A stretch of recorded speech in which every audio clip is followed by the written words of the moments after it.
Panas di 2 game tiada habis-habisnya.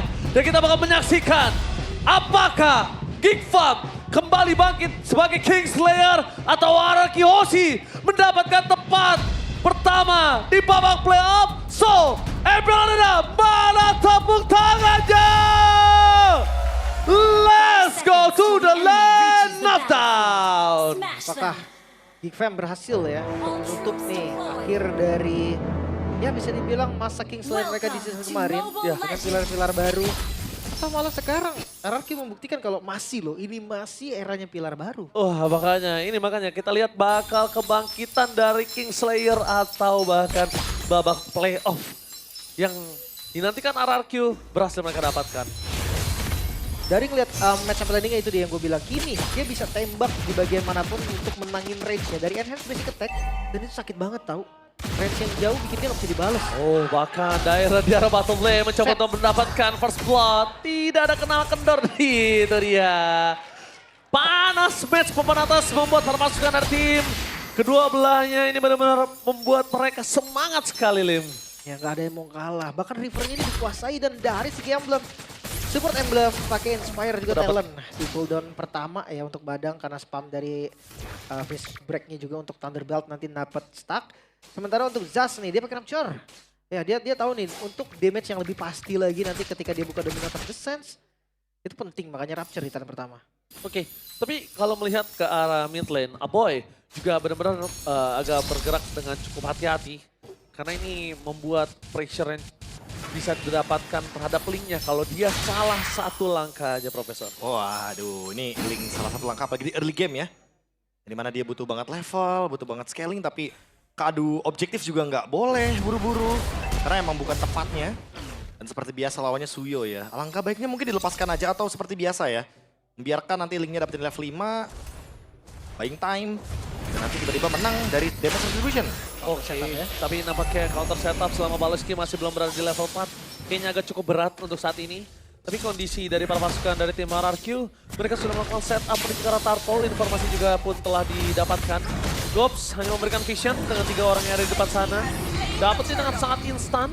Dan bahkan melihat pressure yang dilakukan oleh tim RRQ, ini hampir mustahil didapatkan oleh tim Geek Farm balasannya selama Balai masih berada di dalam level 3. Tapi bertukaran sama orange buff. Ya, untuk keseluruhan mungkin RRQ yang unggul.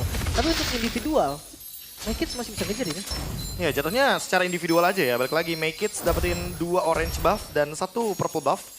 Sementara Setsujin hanya mendapatkan purple buffnya aja. Level secara individual mungkin akan sedikit tertinggal. Tapi balik lagi, karena RRQ dapetin gold secara keseluruhan. Jadi tim play-nya akan mungkin lebih connect nantinya. Go farming, itulah tujuan dari Geek Fam di awal. Mereka mid-nya ada Harriet dari mid game, late game-nya ada Link. Nah justru jawabannya harus ditentukan oleh RRQ. Dia harus coba pegang lagi temponya, harus lebih kasarin lagi. Mungkin salah satu opsinya ganking karena gold lane juga bisa. Ya atau tekan salah satunya ya. Kalau nggak ada ke gold lane, coba invade jungle-nya. Jadi kalau misalnya mereka tekan ke arah God Lane sekarang di Baleski di level 4 ini agak cukup terlambat. Mereka harus respon sih. Jangan sampai Baleski punya momen terlebih dahulu dibandingkan para pasukan dari tim RRQ. Dan ini dia MPLID Extremer, Brandon Kent. Salah satu Kingdom juga bisa dibilang, tumben lagi gak pakai jersinya. Panglima. Panglima. Dan Agak tegang juga kayaknya ya. buat tegang lagi. Tangannya udah dijepit-jepit, udah begini-begini, udah kayak hidung-hidung tuh. Kalau Aduh. dibilang kepala tuh garuk gak gatel ya, bisa dibilang. Kita lihat surprise!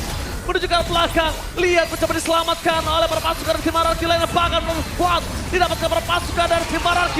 Dibalaskan dengan kehilangan seorang Kadera, tidak akan kenal kendor. Tapi seorang Kadera bersama dengan Baleski menjadi korban keganasan para pasukan dari tim RRQ.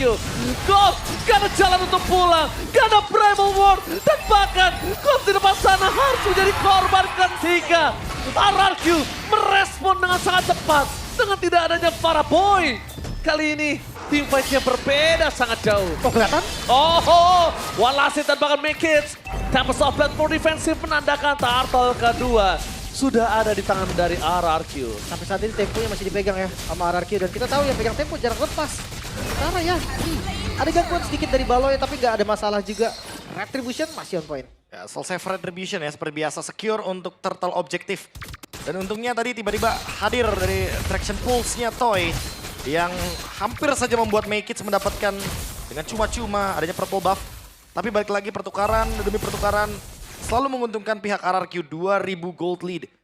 Kali ini agak sedikit berbeda ya, karena kalau boleh jujur, Sutsujin walaupun kehilangan beberapa objektif dari purple buff atau bahkan mungkin dari orange buffnya ya, Orange bahkan buff. mungkin barusan ditukarkan gitu kan dengan Red Turtle. Tapi setidaknya ini leading goldnya benar-benar terlalu jauh dan bahkan secara individual hanya membuka ruang untuk Make It membuat split push saja, sisanya nggak ada. Ya, dan itu juga sampai di situ aja, Prof. Mau ditambahkan juga agak cukup sulit. Dan Ido dari tadi bener-bener ngasih vision yang cukup jelas yang selalu dikasih Baloyski di match sebelum ini. Dan jangan lupa nih, selalu bisa menjadi badan juga kan. Dia selalu tempelin satu hero yang benar-benar penting di team fight. Entah itu misalkan dari Kadera atau dari tadi Gob sih yang benar-benar gak bisa kamu shortcut. Mau bahkan shortcut dari bottom lane. Berasal dari Sutsujin dibalas oleh Dairat. Dan bahkan itu first grab berhasil mendapatkan Apoy. Tanpa adanya sosok dari seorang Apoy mendapatkan Colt. Gak ada jalan untuk pulang kembali. Ditahan oleh seorang Tyrant. Para pasukan dari tim RRQ mereka mendapatkan keuntungan sangat-sangat banyak. Dan bahkan Dairat membuat Kadera harus terzoning out. Tidak bisa mendapatkan defensif terhadap turret yang dia miliki. Lagi dan lagi counter setup, counter attack. RRQ berhasil mendapatkan itu atas Geek Farm. Kelihatan banget tuh dari keunggulan goldnya juga, tapi Council Baloy. Dia mencoba untuk defense sepertinya di arah mid.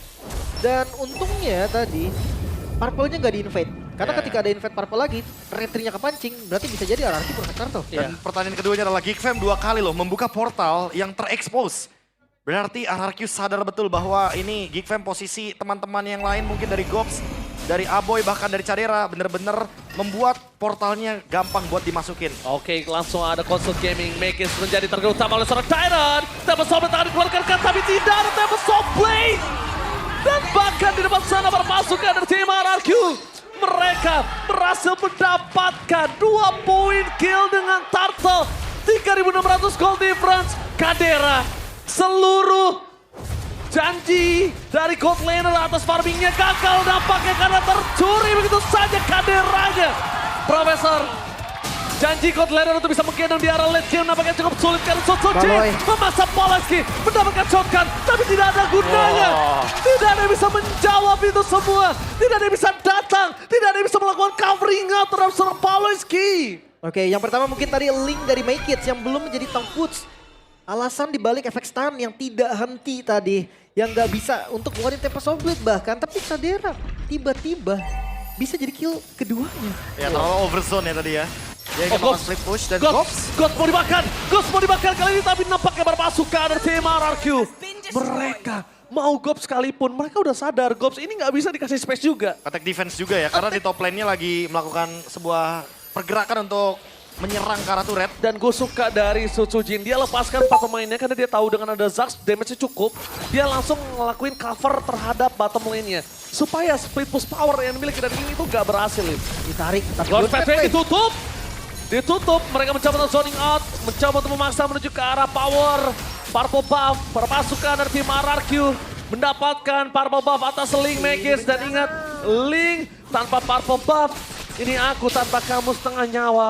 Sudah tidak ada powernya, Profesor. Ini dia jawaban ya dari yang tadi sempat kita mention. Kalau misalkan gagal untuk melakukan ganking ke area gold lane, mungkin bisa ke area jungle-nya karena Link belum punya power yang sepadan nih untuk di menit-menit seperti ini. Masih butuh waktu yang lebih lama agar bisa menyamai tentu daripada level dan juga bagaimana power dari Sutsujin yang mendapatkan Battle Retribution. 3 item mungkin ya untuk Link ya, baru bisa punya damage yang pasti. Tapi hati-hati dengan Baloy nih. Kalau memang shortcutnya nanti efektif dan shortcut. Oh, shortcut kembali dibuka. Lihat Rin!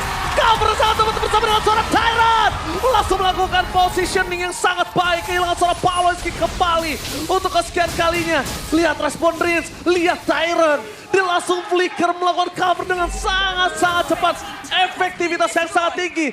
Dairon, kita sempat tadi membicarakan Dairon untuk mengurangi gerakan tambahan, tapi ternyata benar-benar seluruh gerakan Dairon kali ini semuanya efektif banget sampai flicker-flickernya, Prof.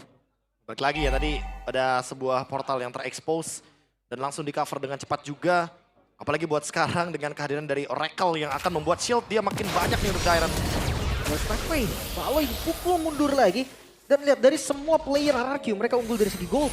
Ini bahaya banget dari Geek Fam. 5.000 gold memang ini angkanya masih bisa dikejar tapi Make It. Gak dikasih pulang kah? Dijepit. Oke, Make It masih ada Pitch Voice tapi tanpa ada purple buff dia gak bakal bisa lama untuk bisa bermain dan mencari ruang gerak. Itu dia para buff yang cukup sulit dan harus dihadapi oleh Mekits. Gops dan Aboy, dia mencoba untuk semaksimal mungkin mencoba untuk menyelamatkan ke arah Purple Buff-nya. Tapi itu yang bisa dilakukan Andritzia. Dia gak peduli apapun yang terjadi, damage-nya terlalu besar. Mundur ke arah belakang di follow-nya dengan Tempest of Blade. Mekits dapetin Purple Buff, tapi dia ada bottom lane. Lihat Lordnya dan Sutsujin. In and out gameplay kembali terjadi dan berhasil mendapatkan Aboy sebagai mid laner mereka. Dan ini enak banget sih, kita udah bahas tadi di game kedua dengan perfect timing ya.